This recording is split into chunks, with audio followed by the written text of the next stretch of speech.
mokili mobimba place oyo mwasi azonyokwama place oyo mwasi aza délaissé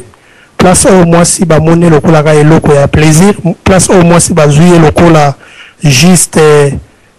outil de production passez-moi les termes s'il vous plaît place oyo bamoni mwasi lokola kaka eloko ya bisengo eloko wana faut vraiment to combattre yango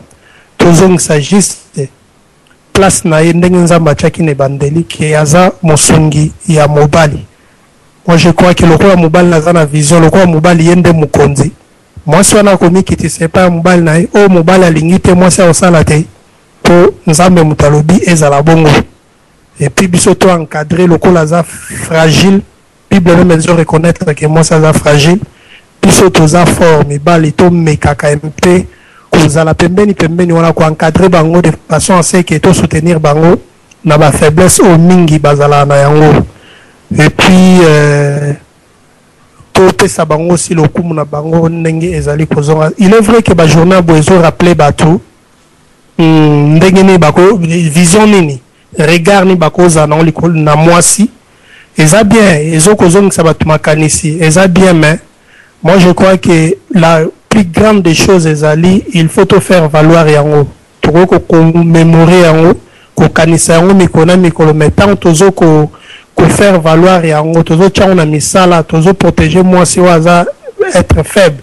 tozo protéger mwasi waza maman la mère nourricière tozo protéger maman waza la mère de famille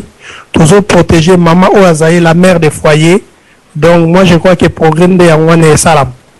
pour na côté ba musicien bon malheureusement tout moni musique na biso ces dernières 10 années ils ont une connotation un peu obscénique c'est-à-dire obscène pardon tout moni que ba scène où bazo présenter moi si ça vraiment dignité tout mona ba dépravation de mœurs c'est comme moi mingi départ panze mona bango et puis ba scène disons ba scène bazo présenter biso il est temps aussi tozonga na ba valeur ozo ko kangisa biso lokola na ba bantu biso toza wa ba mindele peut-être te oyo pona bango maman na sous-vêtement ko soka na moi disons na bana et place moko pa biso eza ba tabou moko oyo et sengeli petit kalaka bongo tozomona tango tomoni yango na niveau wana totikala na esika wana kozongisa lokumu epai ya mwasi mais pas ba musicien malheureusement tomoni na banzembo na bango nyonso basali na ces dernières 10 années surtout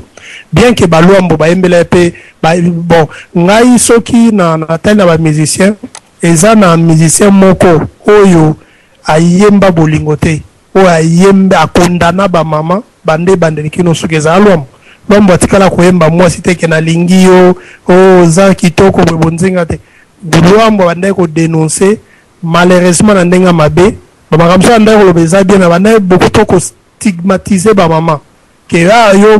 boye longi gu do bamakambo bele o anda ko lobana bien que anda ko dénoncer ba makamso mais il faut aussi tout ça là avec beaucoup trop d'amour ceux qui ba faiblesse ezali ceux qui disons ceux qui moi si azokoka ko meka étape mon côté o esengeli asala vraiment faut côté les misaye na amour nyonso et puis kozong ça vraiment la valeur wana vraiment mke onga ko koloba pona problème il y a moi ça ouvrir en son bon il faut aussi trouver une chose baza ba business man so na bi man to zina mobile na donc baza ba moko baza beaucoup trop na business na on peut sabino exemple mokier Weranson s'est dit ambassadeur la paix. Bon, wana nazoko concéder yango panae. Bon, tosi lokwa kaya mwasi na ye aza pasteur. Ndenge tozoyoka aza pasteur, mais na opa sabino exemple o kolobake. Ce qui totali na Bible, pa makambu oyo esalama na babar par exemple. Eza vraiment compatible te na Bible. Et Bible lingara vraiment te makambu biso no sotoyebi eleka na babar. Motakoyi komela Alexé à langwe à ça n'importe quoi la musique ezobeta makambo ebeleka ya mabezoleka parce que na kata bar muto contredire ngate nzamba zala vraiment on a été donc tozomona mingi bisengweza et puis donc diable azala moins mingi wana mais azali moi si o yazoko détenir club o ezosala lelo parmi ba club makase ça la section na bakine ba boîte toison d'or wana d'une part alobi aza pasteur et de l'autre azo continuer ma business ne na bar na boîte na yo na Toison d'Or na ebité bino ba mama bokabola parni to ko pesa moi ça lolenge boy so kaza pasteur bon le quoi azo soutenir que mobile neza musana certes bon aïe ça bisote que yelo kwaza pasteur ba wana neza musana mais non ceux qui entre guillemets mobile na ebinzambete bon yeo ya ebinzambe pourquoi ko entretenir toujours babar comment akoye ko sala auto zomo na nezo sama ba boîte wana wana eza point d'interrogation peut-être ngana to répondre un jour mais na pesi ba mama no sombote a bazali ngai na rappeler ka koloba ke position o nzamba pesa ke zake mokonzi eza mobali donc bino bozala soumise po balinga bino voilà mon cœur nazana merci. Merci papa Nabiso chancelier, merci na ba mama nyonso o bozalaki na biso na nzela ya singa tokomi vraiment na suka ya bemission na biso toleka na kocha miziki na sima tokoyeba kopesa mama moko mwa 1 minute koloba liloba ya suka oyo bokoki kolobela ba papa pe bandeko moi 1 minute po tokomi vraiment na suka émission na biso papa na biso mayamba moi lo yembo moke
Merci papa na biso kuna mayamba kuna na régie na loyembo ya kitoko ya solo bandeko tokomi vraiment na suka ya sombele mpamba te lelo ezalaki mokolo ya ba mama tolekana na lombango tolekana kopesa ba mama na biso oyo ya bango maloba toleki na lombango topesa mama na biso compresseur Chantal Nkoshi ye aiba kopesa liloba na ya suka na mpokwa malelo eboto papa na biso merci ndenge vraiment au kambi biso na kiliano so to meki communication vous avez un gros besoin c'est vrai que les amis quand même journée et la fête donc nous disons papa la banda côté ndenge papa na biso chancelier a exhorté biso nous gardons toujours notre position dans le cadre il y a l'acteur conjugal parce que le but qui celui qui trouve une femme trouve le bonheur et femme soumise soyez soumise donc pour toujours la soumission à papa na biso mais nous leur demandons aussi de nous encadrer et surtout qu'on protège biso parce que tout tellement trop exposé il y a un autre que la makama et belé je crois que ceux qui papa va terminer la peste valeur na moi si nous soana et cause la sous qu'on se répéter la société la bisoté na si ba maman nyonso oyo ba vient la association ya droits de l'homme à travers le monde entier côté ça bango le sous disons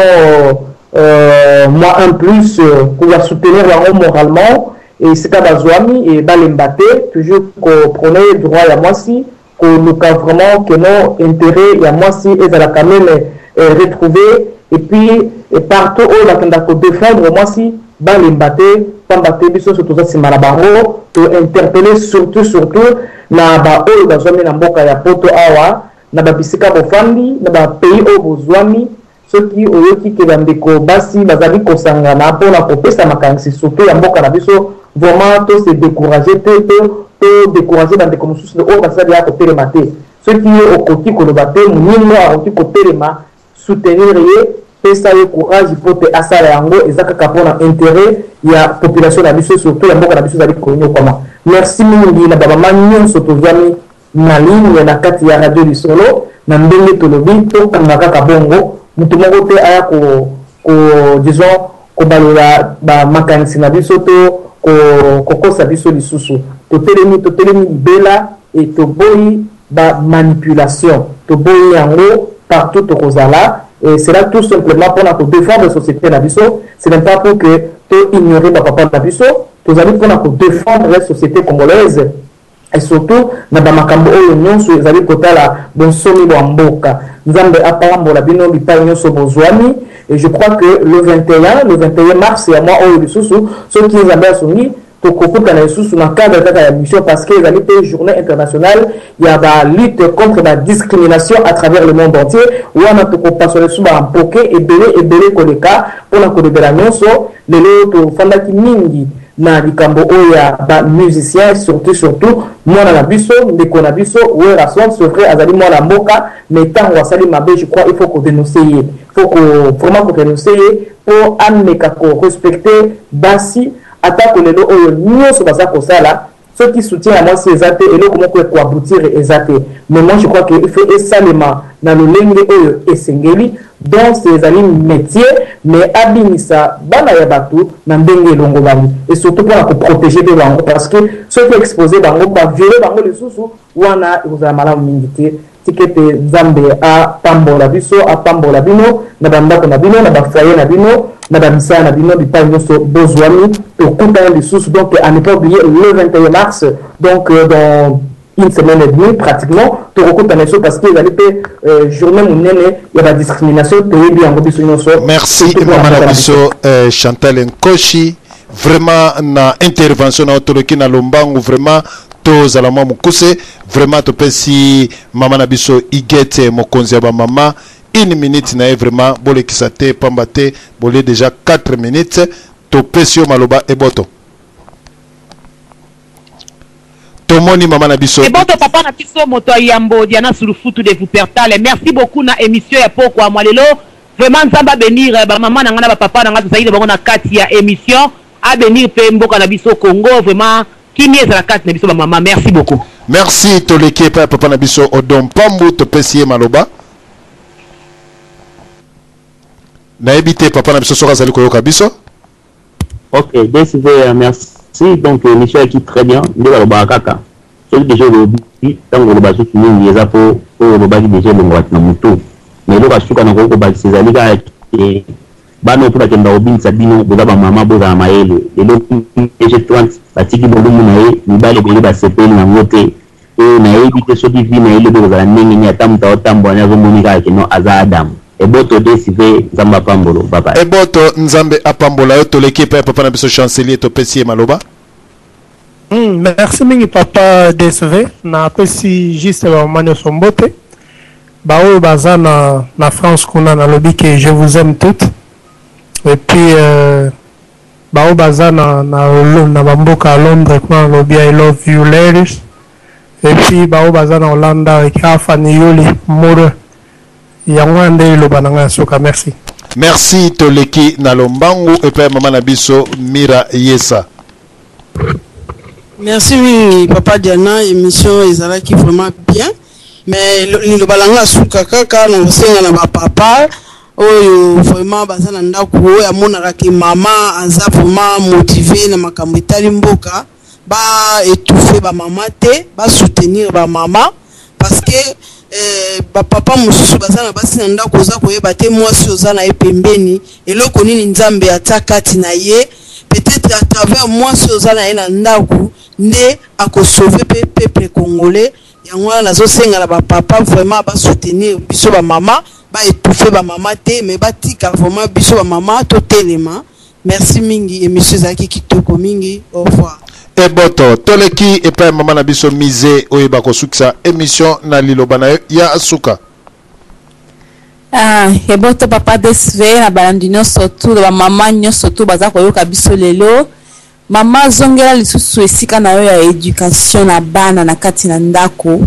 benda bango matoi lakisa bango nini ba valeur ya biso ya culture na biso ezana ya bien nanu tozongela ko benda bana matoi tozongela ko libela bana o ebongeli pona bango pona bulamu na bango.